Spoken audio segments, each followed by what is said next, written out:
Казахский той – событие грандиозное и по количеству приглашенных гостей, и по пафосу мероприятия, и по огромному количеству денег, затраченных на проведение тоя. Чтобы не испытать сильный шок и ненароком не обидеть хозяев, рассказываем о 5 вещах, с которыми вы столкнетесь на тое. Поехали! Пунктуальность. Казахский той никогда не начинается вовремя, в среднем задержка составляет 1,5-2 часа. Как говорят почетный конохтар, прошедшую огонь и воду в бесчисленных торжествах, вот и полночь казахи легли есть. Кстати, если вы придерживаетесь правила не есть после 6, про это правило придется или забыть, или приготовиться к тому, что вас больше не позовут на казахский той. Количество гостей.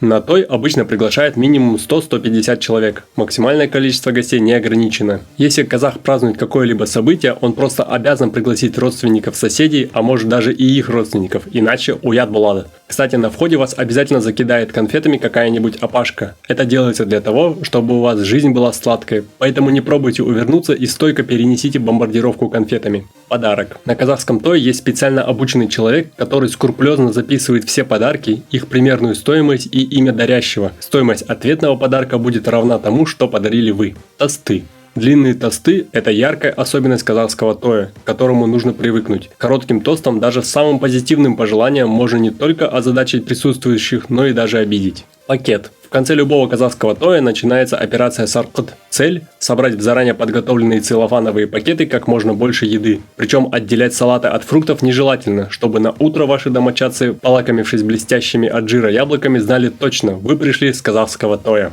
Ну а на этом все. Спасибо, что были с нами. Подписывайтесь на наш канал, чтобы не пропустить много нового и интересного о Казахстане. Присылайте свои идеи к нам на почту или пишите в комментариях. Ставьте лайки. Подписывайтесь на наш инстаграм. А также предлагаем вам посмотреть и другие наши видео, и то, что рекомендует вам YouTube. До скорой встречи. Пока-пока.